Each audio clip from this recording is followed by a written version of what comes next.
Supposons donner une fonction définie sur un intervalle positif de R où L est une quantité strictement positive,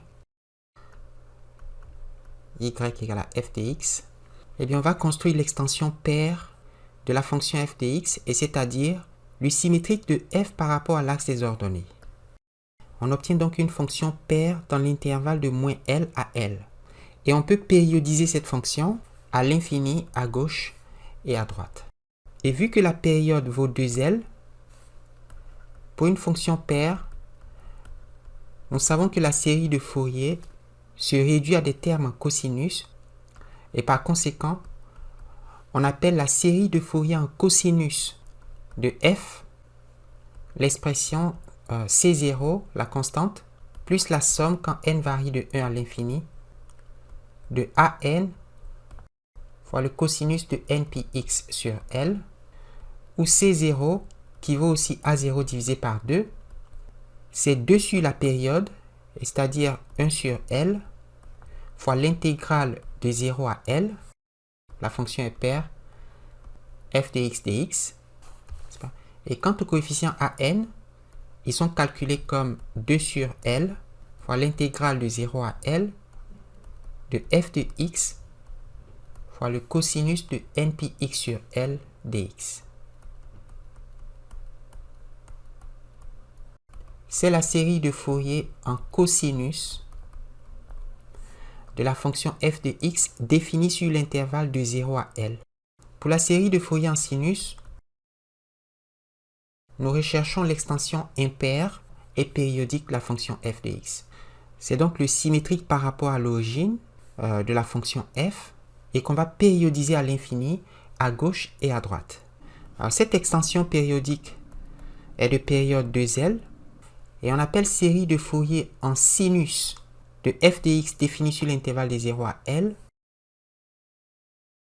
la série de Fourier de son extension impaire et périodique. C'est donc la somme, quand n varie de 1 à l'infini, de Bn fois sinus de npx sur L, où les coefficients Bn sont calculés comme 2 sur L fois l'intégrale de 0 à L de f de x fois sinus de npx sur L dx. Et on cherche la série de Fourier en cosinus. On a f de x qui vaut C0 plus la somme quand n varie de 1 à l'infini de an fois cosinus de npx sur L. Or, L vaut pi. Ici, on a C0 qui vaut 1 sur L, donc 1 sur pi fois l'intégrale de 0 à pi de f de x dx. Donc, on a 1 sur pi. Une primitive de x, c'est x carré sur 2. De 0 à pi. On aura donc pi carré sur 2 fois 1 sur pi. Donc, C0 égale à pi sur 2. Et les coefficients an sont calculés comme 2 sur L. Donc 2 sur pi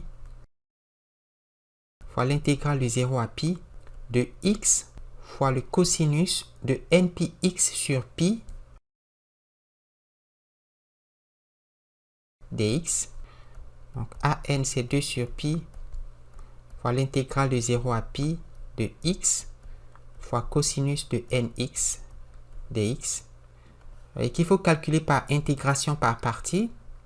Alors, si on prend u comme x et v' comme cosinus de nx, alors u' c'est 1 et une primitive de cosinus de nx c'est 1 sur n sinus de nx, et donc l'intégrale de x cosinus nx c'est u fois v, donc x fois 1 sur n sinus nx,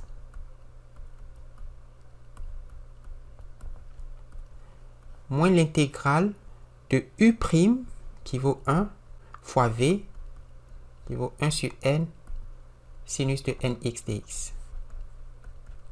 Donc on a 1 sur n x sinus de nx moins 1 sur n. Une primitive de sinus nx, c'est moins 1 sur n cosinus nx. Donc, on a 1 sur n facteur de x sinus nx plus 1 sur n cosinus nx. Et donc, an, c'est 2 sur pi. Sinus de npi, c'est 0. Et sinus de 0, c'est 0. Cosinus de 0, c'est 1. Et cosinus de npi, c'est moins 1 exposant n. Et donc, an vaut 0 plus 1 sur n fois moins 1 exposant n, moins 0 fois sinus de 0, c'est 0. Et 1 sur n fois cosinus de 0, c'est 1 sur n.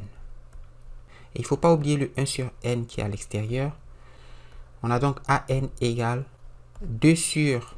On peut encore factoriser par 1 sur n, et ce qui donne pi n carré fois moins 1 à la n moins 1.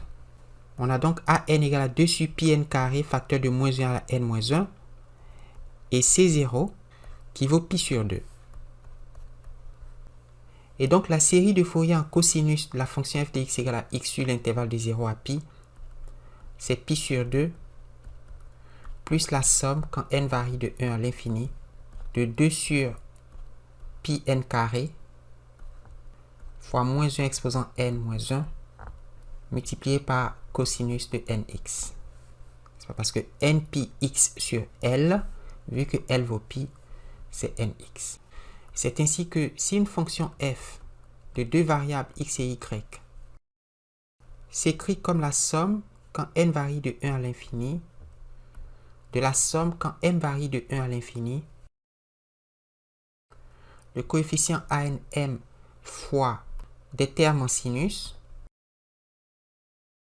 sinus de npx sur A, où x est compris entre 0 et A,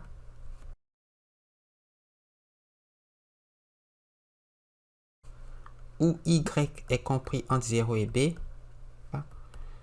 Si c'est le cas, alors cette écriture est la série de Fourier en sinus de la fonction f, et par conséquent les coefficients de la série de Fourier, je les ai appelés A, bon, peut-être qu'il faut les appeler B.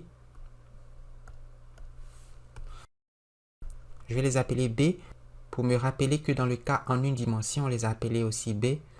Vu qu'on a deux intervalles, on aura 2 sur la longueur du premier intervalle, qui est petit a, multiplié par 2 sur la longueur du deuxième intervalle, qui est petit b, fois l'intégrale double de 0 à la longueur du premier intervalle, de 0 à la longueur du deuxième intervalle. On va intégrer la fonction f de xy, dx dy ou dy dx, de sinus npx sur a fois sinus mpy sur b. Sinus npx sur a fois sinus mpy sur b.